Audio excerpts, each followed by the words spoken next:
ನಮಸ್ಕಾರ ಸ್ನೇಹಿತರೆ, ನೀವೆಲ್ಲರೂ KRS ಡ್ಯಾಮ್ ಅನ್ನ ನೋಡೇ ಇರ್ತೀರಾ. ಆದ್ರೆ ಅದನ್ನ ಯಾಕೆ ಕಟ್ಟಿದ್ರು ಅಂತ ನಿಮಗೆ ಗೊತ್ತಿದ್ಯಾ? ಗೊತ್ತಿಲ್ಲ ಅಂದ್ರೆ ಈ ವಿಡಿಯೋನ ಪೂರ್ತಿಯಾಗಿ ನೋಡಿ. ಕೃಷ್ಣರಾಜಸಾಗರ ಅಣೆಕಟ್ಟು ಕರ್ನಾಟಕದ ಮಂಡ್ಯ ಜಿಲ್ಲೆಯ ಶ್ರೀರಂಗಪಟ್ಟಣ ತಾಲೂಕಿನಲ್ಲಿದೆ.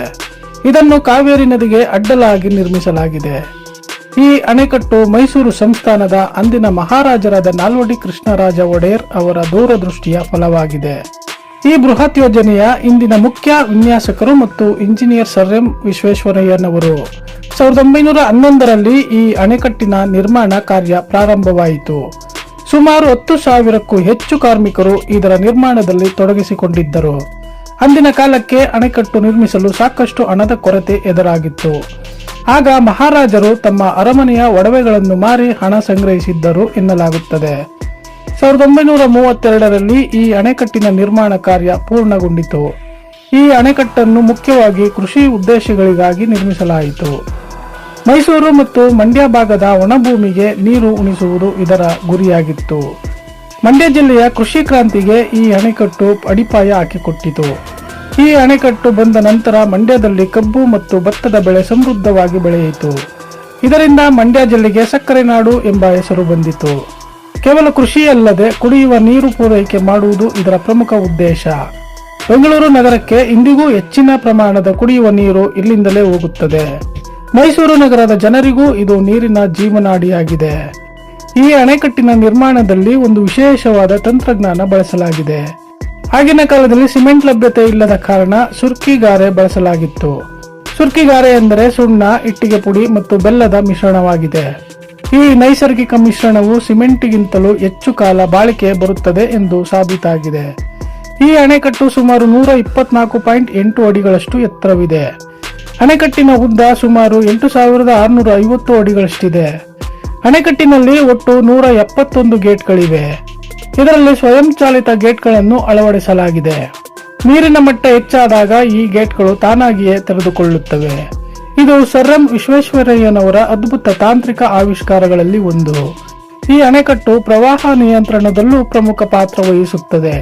ಮಳೆಗಾಲದಲ್ಲಿ ಕಾವೇರಿ ನದಿಯಲ್ಲಿ ಉಂಟಾಗುವ ಅನಾಹುತಗಳನ್ನು ಇದು ತಡೆಯುತ್ತದೆ.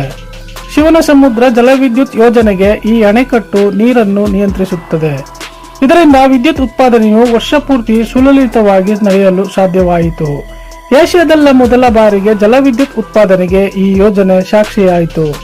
ಕೋಲಾರದ ಚಿನ್ನದ ಗಣಿಗಳಿಗೆ ಇಲ್ಲಿಂದಲೇ ವಿದ್ಯುತ್ ಸರಬರಾಜು ಮಾಡಲಾಗುತ್ತಿತ್ತು. ಈ ಅಣೆಕಟ್ಟಿನ ಕೆಳಭಾಗದಲ್ಲಿ ಸುಂದರವಾದ ಬೃಂದಾವನ ಉದ್ಯಾನವಿದೆ. ಇದನ್ನು 1927ರಿಂದ 1932ರ ಅವಧಿಯಲ್ಲಿ ನಿರ್ಮಿಸಲಾಯಿತು. ಈ ಉದ್ಯಾನವನವು ಪ್ರವಾಸಿಗರ ಪ್ರಮುಖ ಆಕರ್ಷಣೆಯವಾಗಿದೆ. ಇಲ್ಲಿನ ಮ್ಯೂಸಿಕಲ್ ಫೌಂಟೇನ್ ಅಥವಾ ಸಂಗೀತ ಕಾರಂಜಿ ಜಗತ್ ಪ್ರಸಿದ್ಧವಾಗಿದೆ. ಅಣೆಕಟ್ಟಿನ ಸುತ್ತಲಿನ ಪರಿಸರವು ಜೀವ ವೈವಿಧ್ಯತೆಯಿಂದ ಕೂಡಿದೆ.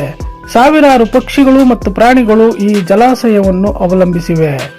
ಈ ಅಣೆಕಟ್ಟು ಕೇವಲ ಕಲ್ಲು ಮಣ್ಣಿನ ಗೋಡೆಯಲ್ಲ, ಇದು ಕನ್ನಡಿಗರ ಹೆಮ್ಮೆ. ಇದು ಲಕ್ಷಾಂತರ ರೈತರ ಬದುಕಿನಲ್ಲಿ ಬೆಳಕು ತಂದಿದೆ.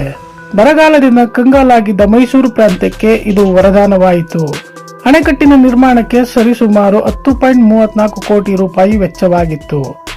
ಅಂದಿನ ಕಾಲಕ್ಕೆ ಇದು ಬಹಳ ದೊಡ್ಡ ಮೊತ್ತವಾಗಿತ್ತು. ಅಣೆಕಟ್ಟಿನ ಭದ್ರತೆಯನ್ನು ಇಂದಿಗೂ ಅತ್ಯಂತ ಉತ್ತಮವಾಗಿ ಕಾಪಾಡಿಕೊಳ್ಳಲಾಗಿದೆ. ಇದರ ಗೇಟ್ಗಳ ವಿನ್ಯಾಸವನ್ನು ಇಂದಿನ ಇಂಜಿನಿಯರ್ಗಳು ಕೂಡ ಮೆಚ್ಚುತ್ತಾರೆ. ಅಣೆಕಟ್ಟಿನ ಗರ್ಭದಲ್ಲಿ ಅಳವಡಿಸಲಾಗಿರುವ ವ್ಯವಸ್ಥೆಗಳು ವಿಶಿಷ್ಟವಾಗಿವೆ. ಇದನ್ನು ಉತ್ತರ ಭಾರತದ ತಾಜ್ ಮಹಲ್ಗೆ ಹೋಲಿಸುವಷ್ಟು ಸುಂದರವಾಗಿ ನಿರ್ಮಿಸಲಾಗಿದೆ.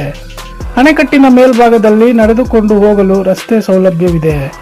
ಈ ಅಣೆಕಟ್ಟು ಕನ್ನಡಿಗರ ತಾಂತ್ರಿಕ ಕೌಶಲ್ಯಕ್ಕೆ ಸಾಕ್ಷಿಯಾಗಿದೆ. ಇದು ಮೈಸೂರು ಒಡೆಯರ ಪ್ರಜಾಪ್ರೇಮಕ್ಕೆ ಸಾಕ್ಷಿಯಾಗಿದೆ. ರೈತರ ಬಗ್ಗೆ ಅವರಿಗಿದ್ದ ಕಾಳಜಿಯನ್ನು ಈ ಅಣೆಕಟ್ಟು ಸಾರುತ್ತದೆ. ಇಂದಿಗೂ ಪ್ರತಿ ವರ್ಷ ಅಣೆಕಟ್ಟು ಭರ್ತಿಯಾದಾಗ ವಿಶೇಷ ಪೂಜೆ ಸಲ್ಲಿಸಲಾಗುತ್ತದೆ. ಮುಖ್ಯಮಂತ್ರಿಗಳು ಬಾಗಿನ ಅರ್ಪಿಸುವ ಸಂಪ್ರದಾಯ ಇಂದಿಗೂ ನಡೆದುಕೊಂಡು ಬರುತ್ತಿದೆ. ಬಾಗಿನ ಅರ್ಪಿಸುವುದು ಕಾವೇರಿ ಮಾತೆಗೆ ಸಲ್ಲಿಸುವ ಕೃತಜ್ಞತೆಯಾಗಿದೆ.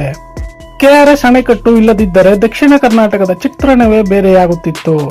ಇದು ರಾಜ್ಯದ ಆರ್ಥಿಕ ಪ್ರಗತಿಗೆ ದೊಡ್ಡ ಕೊಡುಗೆ ನೀಡಿದೆ. ಅಣೆಕಟ್ಟಿನ ಒಳಹರಿವು ಕೊಡಗು ಜಿಲ್ಲೆಯ ಮಳೆಯನ್ನು ಅವಲಂಬಿಸಿದೆ. ಕಾವೇರಿ ನದಿ ಕರ್ನಾಟಕ ಮತ್ತು ತಮಿಳುನಾಡು ಎರಡೂ ರಾಜ್ಯಗಳಿಗೆ ಮುಖ್ಯವಾಗಿದೆ. ಈ ಅಣೆಕಟ್ಟಿನಿಂದ ನೀರು ಬಿಡುಗಡೆ ಮಾಡುವ ವಿಚಾರದಲ್ಲಿ ಕೆಲವೊಮ್ಮೆ ವಿವಾದಗಳು ಏಳುತ್ತವೆ. ಆದರೂ ಅಣೆಕಟ್ಟು ಎರಡು ರಾಜ್ಯಗಳ ನಡುವಿನ ಸೇತುವೆಯಂತಿದೆ. ಬೇಸಿಗೆ ಕಾಲದಲ್ಲಿ ನೀರಿನ ಕೊರತೆ ನೀಗಿಸಲು ಇದು ಸಹಕಾರಿ. ಅಣೆಕಟ್ಟಿನ ಹಿನ್ನೀರು ಮೀನುಗಾರಿಕೆಗೆ ಉತ್ತಮ ಅವಕಾಶ ನೀಡಿದೆ. ಇಲ್ಲಿನ ಮೀನುಗಳು ಮಾರುಕಟ್ಟೆಯಲ್ಲಿ ಬಹಳ ಬೇಡಿಕೆ ಹೊಂದಿವೆ. ಬೃಂದಾವನ ಗಾರ್ಡನ್ನಲ್ಲಿ ಸಿನಿಮಾ ಚಿತ್ರೀಕರಣಗಳು ಹೆಚ್ಚಾಗಿ ನಡೆಯುತ್ತವೆ. ಇದರಿಂದ ಪ್ರವಾಸೋದ್ಯಮ ಇಲಾಖೆಗೆ ಹೆಚ್ಚಿನ ಆದಾಯ ಬರುತ್ತದೆ. ಅಣೆಕಟ್ಟಿನ ಇತಿಹಾಸವನ್ನು ಶಾಲಾ ಪಠ್ಯಪುಸ್ತಕಗಳಲ್ಲಿ ಓದಬಹುದಾಗಿದೆ. ಸರ್ ಎಂ ವಿ ಅವರ ಹುಟ್ಟುಹಬ್ಬವನ್ನು ಇಂಜಿನಿಯರ್ಸ್ ದಿನವಾಗಿ ಆಚರಿಸಲು ಇದು ಒಂದು ಪ್ರೇರಣೆ. ಜಗತ್ತಿನ ಎಷ್ಟೋ ಇಂಜಿನಿಯರ್ಗಳಿಗೆ ಈ ಅಣೆಕಟ್ಟು ಒಂದು ಅಧ್ಯಯನದ ಕೇಂದ್ರವಾಗಿದೆ. ಅಣೆಕಟ್ಟಿನ ಸುತ್ತಮುತ್ತಲಿನ ಹಸಿರು ಮನಸ್ಸಿಗೆ ಶಾಂತಿ ನೀಡುತ್ತದೆ. ರಾತ್ರಿಯ ಸಮಯದಲ್ಲಿ ಉದ್ಯಾನವನದ ದೀಪಾಲಂಕಾರ ಅದ್ಭುತವಾಗಿ ಕಾಣುತ್ತದೆ. ದೇಶದ ವಿವಿಧ ಭಾಗಗಳಿಂದ ಜನರು ಈ ಅಣೆಕಟ್ಟು ನೋಡಲು ಬರುತ್ತಾರೆ. ಇದು ದಕ್ಷಿಣ ಭಾರತದ ಅತಿದೊಡ್ಡ ಅಣೆಕಟ್ಟುಗಳಲ್ಲಿ ಒಂದಾಗಿದೆ. ಅಣೆಕಟ್ಟಿನ ನಿರ್ಮಾಣದಲ್ಲಿ ಸ್ಥಳೀಯ ಕಚ್ಚಾ ವಸ್ತುಗಳನ್ನೇ ಬಳಸಲಾಗಿದೆ. ಇದು ಆತ್ಮನಿರ್ಭರ ಭಾರತಕ್ಕೆ ಅಂದಿನ ಕಾಲದ ದೊಡ್ಡ ಉದಾಹರಣೆಯಾಗಿದೆ. ಈ ಅಣೆಕಟ್ಟು ಕಾವೇರಿ ನದಿಯ ರೌದ್ರಾವತಾರವನ್ನು ಪ್ರೀತಿಯ ತಾಯಿಯಾಗಿ ಬದಲಿಸಿದೆ. ಜಲಾಶಯದ ನೀರಿನ ಸಂಗ್ರಹ ಸಾಮರ್ಥ್ಯ ಸುಮಾರು 49.45 ಟಿಎಂಸಿ. ಈ ಅಣೆಕಟ್ಟು ಕರ್ನಾಟಕದ ಸಾಂಸ್ಕೃತಿಕ ಪರಂಪರೆಯ ಅವಿಭಾಜ್ಯ ಅಂಗವಾಗಿದೆ. ನಾವು ಈ ಅಮೂಲ್ಯವಾದ ಆಸ್ತಿಯನ್ನು ಮುಂದಿನ ಪೀಳಿಗೆಗೆ ಕಾಪಾಡಿಕೊಂಡು ಹೋಗಬೇಕು. ಕೃಷ್ಣರಾಜಸಾಗರ ಅಣೆಕಟ್ಟು ಎಂದೆಂದಿಗೂ ಕನ್ನಡಿಗರ ಜೀವನಾಡಿಯಾಗಿ ಉಳಿಯಲಿದೆ. ಸ್ನೇಹಿತರೆ, ಈ ಮಾಹಿತಿ ನಿಮಗೆ ಇಷ್ಟವಾಗಿದ್ದರೆ ಲೈಕ್ ಮಾಡಿ, ಶೇರ್ ಮಾಡಿ.